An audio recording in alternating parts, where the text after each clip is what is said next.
Dear students, ਅੱਜ ਆਪਾਂ Punjabi second ਦੇ ਵਿੱਚ ਲੇਖ ਰਚਨਾ ਦਾ ਦੂਜਾ ਲੇਖ ਸ਼੍ਰੀ ਗੁਰੂ ਗੋਬਿੰਦ ਸਿੰਘ ਜੀ ਕਰਾਂਗੇ। ਇਹ ਲੇਖ ਸਾਰੀਆਂ ਕਲਾਸਾਂ ਵਾਸਤੇ ਸਾਂਝੇ ਹਨ।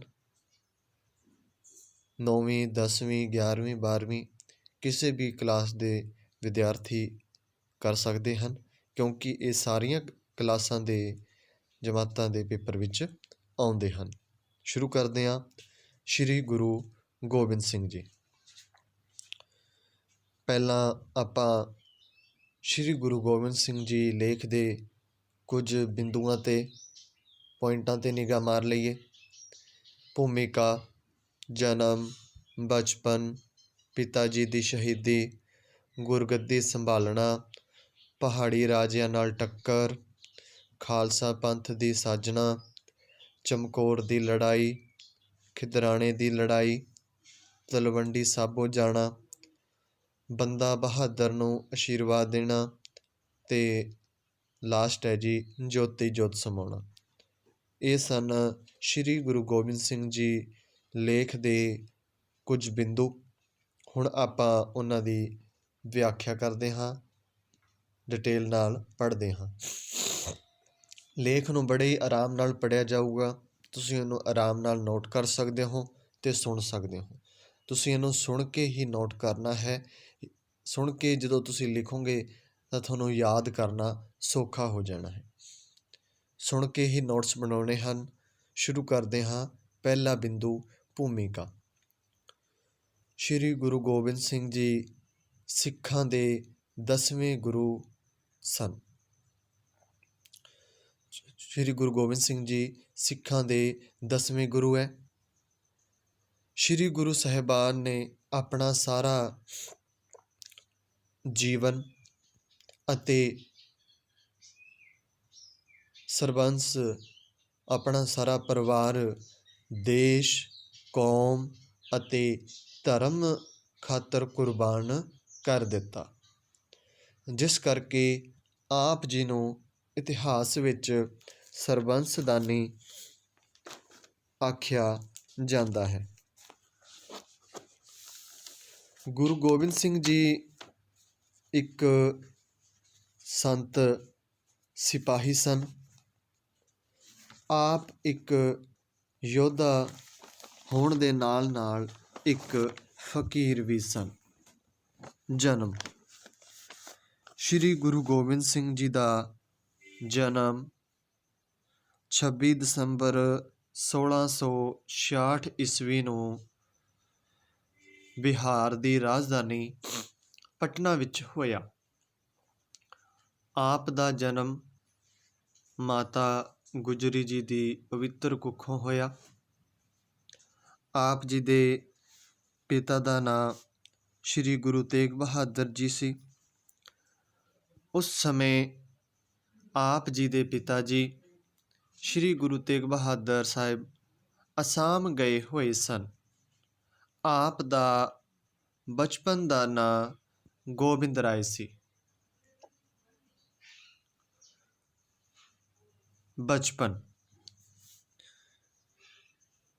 ਆਪ ਦਾ ਬਚਪਨ ਪਟਨੇ ਵਿਖੇ ਬਤੀਤ ਹੋਇਆ।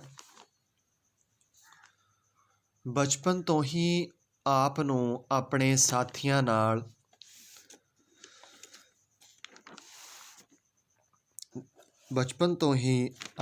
ਆਪਣੇ ਸਾਥੀਆਂ ਨੂੰ ਦੋ ਹਿੱਸਿਆਂ ਵਿੱਚ ਵੰਡ ਕੇ ਲੜਾਈ ਕਰਨ ਦਾ ਸ਼ੌਂਕ ਸੀ। ਦੋ ਟੋਲੀਆਂ ਬਣਾ ਕੇ ਝੂਠੀ ਮੁੱਠੀ ਦੀਆਂ ਲੜਾਈਆਂ ਲੜਦੇ ਸਨ।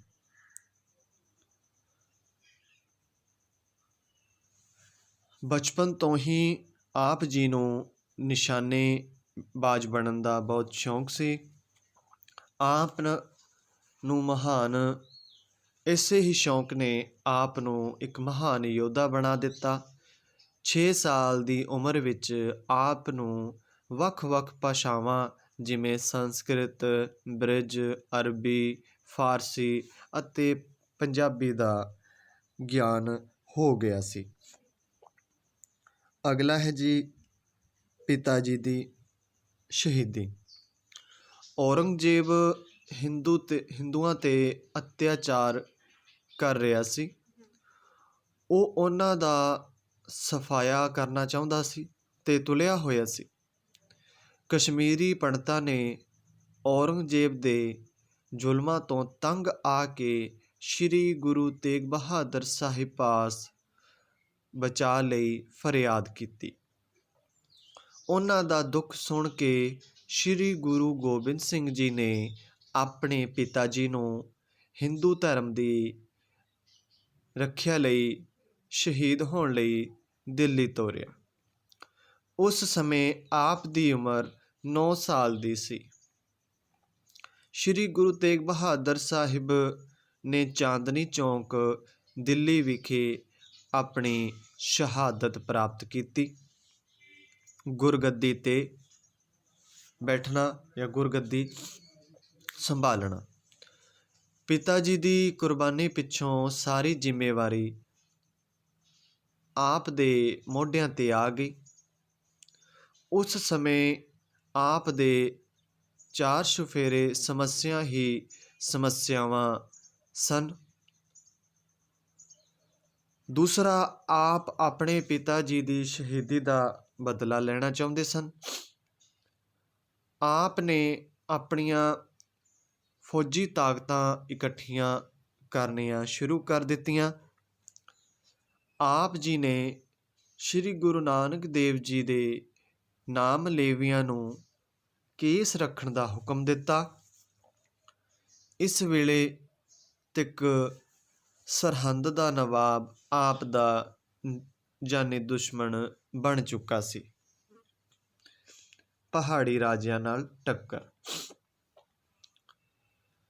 1686 ਈਸਵੀ ਵਿੱਚ ਪਹਾੜੀ ਰਾਜਿਆਂ ਨਾਲ ਆਪ ਨੇ ਕਮਸਾਲ ਦਾ ਯੁੱਧ ਕੀਤਾ। ਭਗਾਣੇ ਦੇ ਯੁੱਧ ਵਿੱਚ ਪਹਾੜੀ ਰਾਜਿਆਂ ਦੀ ਬੁਰੀ ਤਰ੍ਹਾਂ ਹਾਰ ਹੋਈ। ਖਾਲਸਾ ਪੰਥ ਦੀ ਸਾਜਣਾ।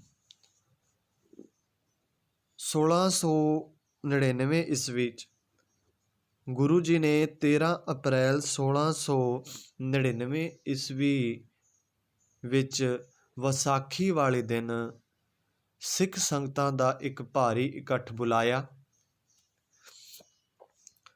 ਸੰਗਤ ਦੀ ਹਾਜ਼ਰੀ ਵਿੱਚ ਆਪ ਨੇ ਬੜੇ ਹੀ ਵਿਚਿੱਤਰ ਢੰਗ ਨਾਲ 5 ਵਿਅਕਤੀ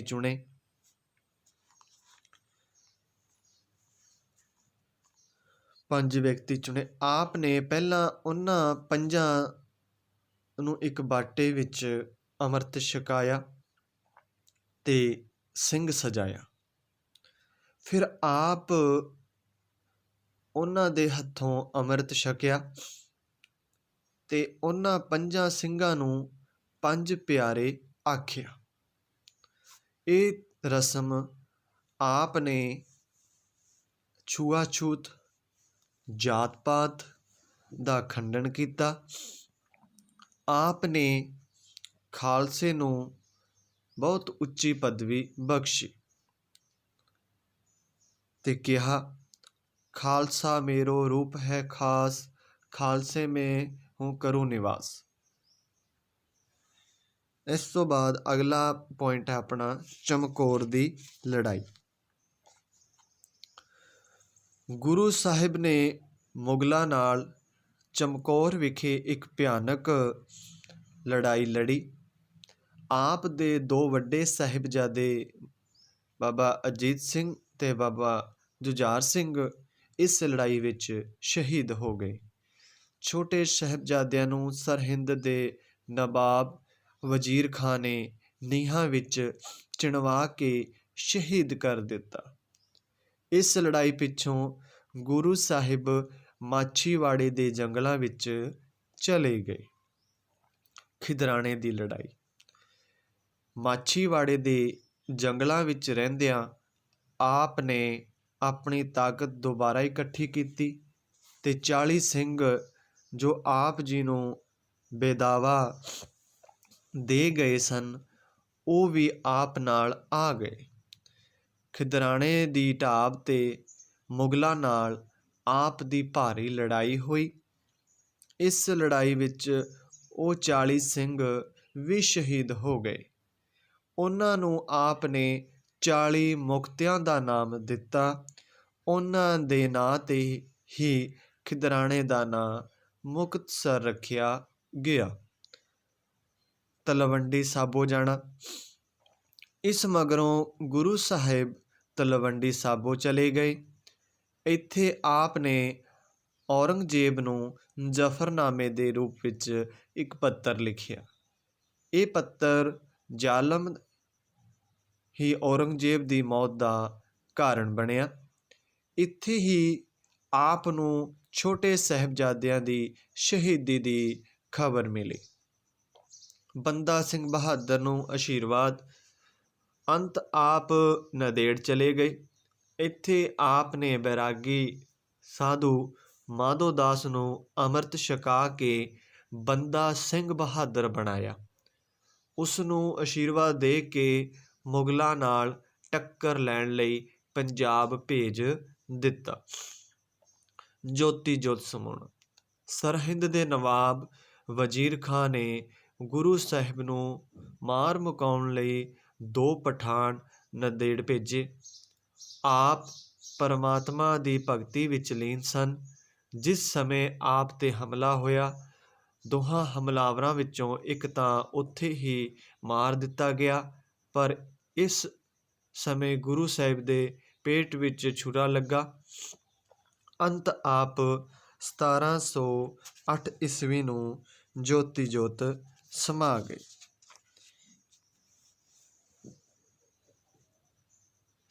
ਜੋਤੀ ਜੋਤ ਨੰਦੇੜ